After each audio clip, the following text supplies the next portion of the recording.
Bureau Veritas, which translates to Bureau of Truth, is involved in making sure what people say and what they do is accurate. What's coming out of the mine? And can we monitor it so it doesn't make the environment something that can never be brought back to the original? But to show up with those boxes checked, it shows you already put the money in. So you're in for the long haul.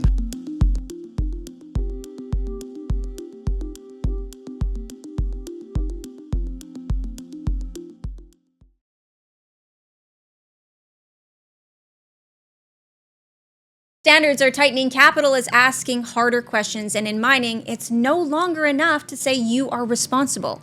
You have to prove it now. You have to measure it, and you have to stand behind it. The shift is creating real pressure across the sector, especially around environmental compliance, water management, and even sustainable finance.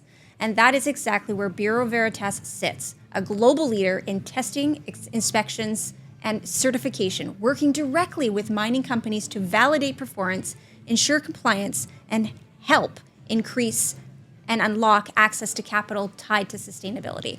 Now, joining me is John Williams, mining sector lead of Bureau Veritas. John, I'm so happy to actually get through the name correctly, because that is a bit of a tongue twister. So right out of the gate, hello, welcome. Thank you.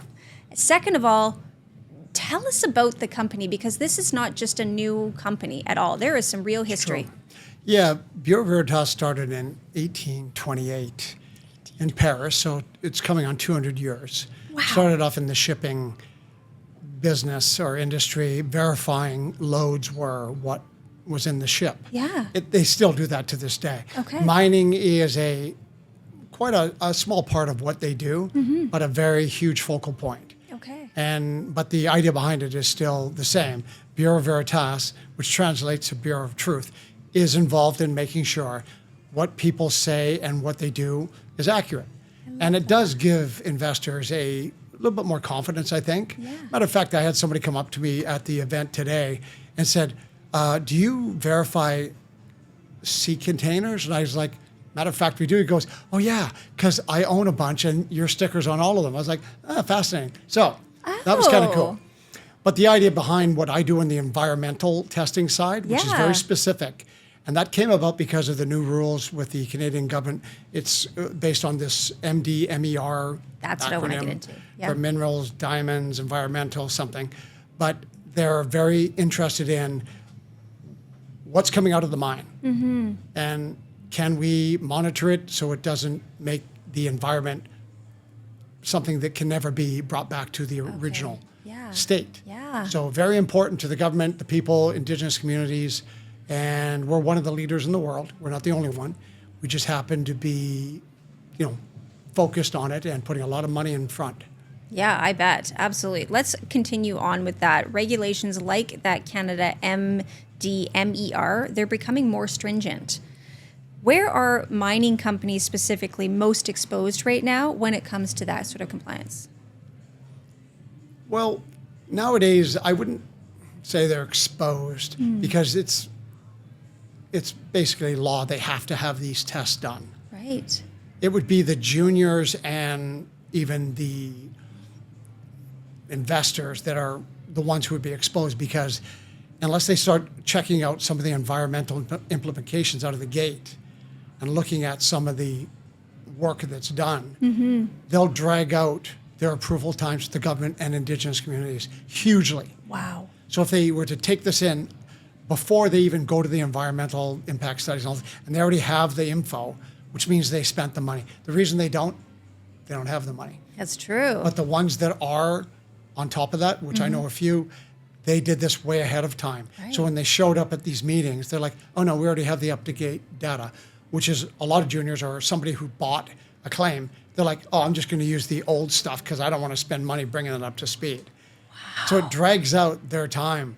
So true. So true. And, we're hearing a lot more about, we'll say that the Indigenous communities or communities around your projects. That is huge. And if you don't have that backing from them, you're not going anywhere. Let's be honest. I would say that, if you're going to go somewhere, it's going to take longer. But to show up with those boxes checked, it shows you already put the money in. So you're in for the long haul, Right. not to sell it off and buy a house in the Bahamas. Right. Oh, great perspective for sure. You're seeing projects from early exploration right through to production. At what stage are companies still getting this wrong or leaving themselves, we'll say, vulnerable? Well, on my specific side, which is environmental testing, I just go back to their engagement with the First Nations, Indigenous communities. It's got to be early and it's got to be transparent. It does. Because their land and the fish and plants and air and soil, which is all that we test, you need to have a demarcation point of, okay, I got it here. Going forward, I'm monitoring it so it never gets worse and or it got better. Yeah. It's just peace of mind. It costs money, but in the long run, I think it's an excellent ROI. Absolutely. We've heard companies that have catastrophic failures and they just let it go, where the government has to come in and clean up that disarray that they left behind them. True. That's true.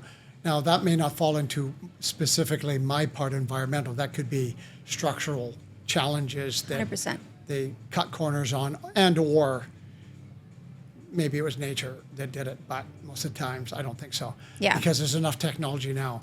Even if you have Yeah. a dam failure, you can buy technology that's monitoring all the slopes and everything, and it just costs a lot of money. Yep. But ultimately, it's way cheaper than the after effect of going That's bankrupt. it. 100%. And ending killing the entire sector for years. It's Absolutely. happened in a bunch of places, not only in Canada but Brazil, etc. What is the main thing that you keep seeing over and over and over again with a lot of your files, you'll say? In what, the environmental side? It's a good question.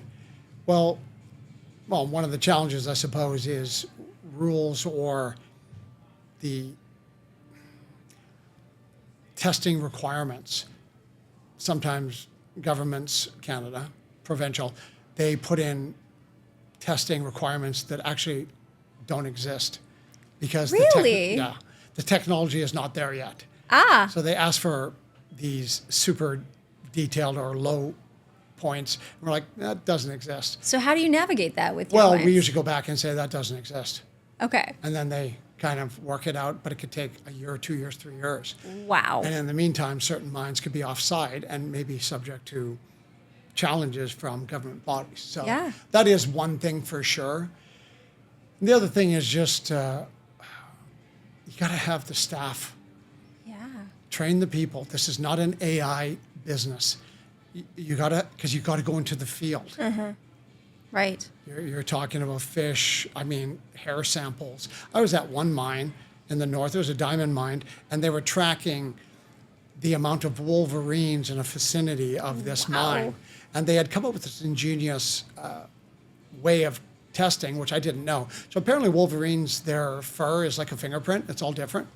So Really? yeah, I didn't know that. So they put these big cauldrons, like the size of this table, Yeah. where the wolverines would travel through, and they had little like spikes or something, nothing to hurt them, but to catch the hair. Well, they found it within their radius of whatever. There was 800 wolverines. There wasn't like 800. Yeah. And they each have their own little fingerprint. Yep. Fascinating. I thought that was super cool. And that's why when I was at this site, it was the middle of winter, it was minus 57, and you're going out the door at either the mine and anywhere. It had two pictures on the door. Look left, right, under the stairs for grizzly bears and wolverines. Oh my gosh. Right here on the Market Frontlines, I just want to make this known. We're not just talking about capital markets here. This is like National Geographic right here, just so you know. Well, one of the reasons the mining world is unique, the people that work in it and stay in it, they're different. They're generally, I don't know how to work out their profile, but very honest, transparent. They really are. And it's a small human footprint when you look at other industries. That's why it's so important in the mining world to maintain your brand.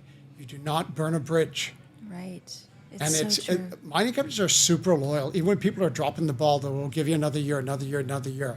But once you burn it, good luck with that. It's gone. Yeah. Now, I'm not sure if this is your element or not. However, you did talk about the transportation side of the company. Sure.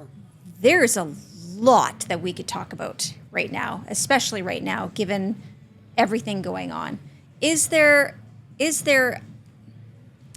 viewpoint that you have on what you're seeing on the transportation side, or are you strictly only environmental? Well, I have opinions on everything.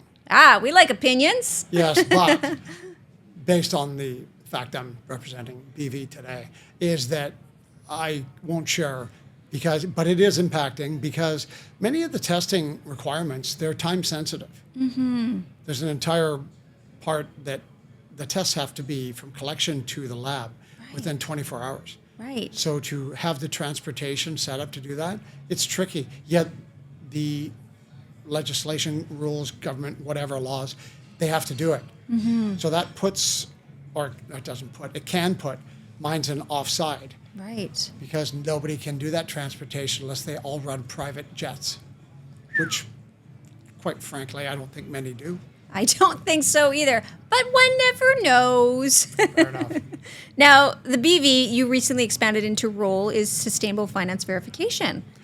Let's flip over to that. Yes, the news release. So that's more of a global role, or a global press release, which goes beyond my purview. Okay. But I shared it because it is something. See, a lot of people don't understand how old and big BV is. And the reason being in the mining sector, this is 10, 12 years ago, BV bought a company in Canada called Maxim Analytics, Maxim. Okay. And they're one of the biggest companies in Canada doing this. Yeah. So people don't realize that BV goes way beyond that. Now, in a global role, they're expanding on the environmental, and they're part of this new position, or I guess push towards sustainable environmental air, soil, anything. Yeah. And it makes sense because with 200 years of experience, knowledge, data.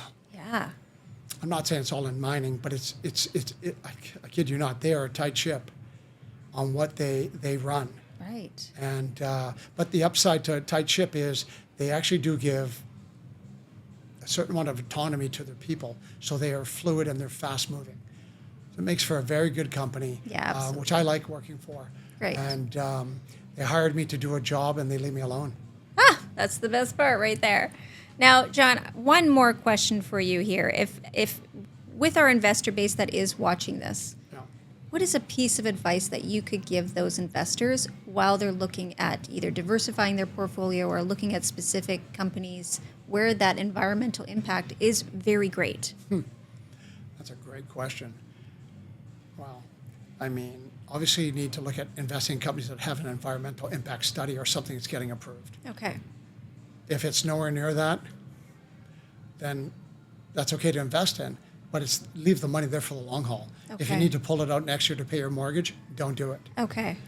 The other than that is you got to look at what is the upcycle in certain things. Obviously gold, silver, any of the rare earth metals, and in my opinion, uranium. Long term. Yeah. I mean, people it's so funny how people don't think about that. It's like, it's probably one of the cleanest energy sources, period. You know, you're like the third or fourth person that we've talked to today that's uranium. And I am so excited to speak more about uranium, 100%. Yeah, and it's something that I got to admit we don't do a lot of testing on because of the requirements and because of the hazards and certain things. Right. There is a company that does most of it, but in that area, we'll grow to that, and we can. Based on how big the company is, we can put money into. So when they got into the environmental mining side, I'll end with this, is that they spent millions and millions of dollars getting ready. If you've ever seen the movie Field of Dreams, Build It and They Will Come, that's how they did it. They hired me with no background in this kind of industry. They go like, can you help us build the environmental side? I was like, I do not have that technology background. They're like, no, we have the contacts. We have everything else. There we go. Go. I love that. Well, this has been a really insightful conversation. I think that we could definitely delve into so much more, but we've run out of time, Mr. Williams. Thank you so much for sitting with me. I'm very, very grateful. My pleasure. Absolutely. Now, this is where the gap is widening between companies that can demonstrate performance and those still trying to explain it. And in this market, proof carries the weight. I'm Lyndsay Malchuk with Appeton. Stay with us as we bring you insights of more stories just like this. We'll see you soon.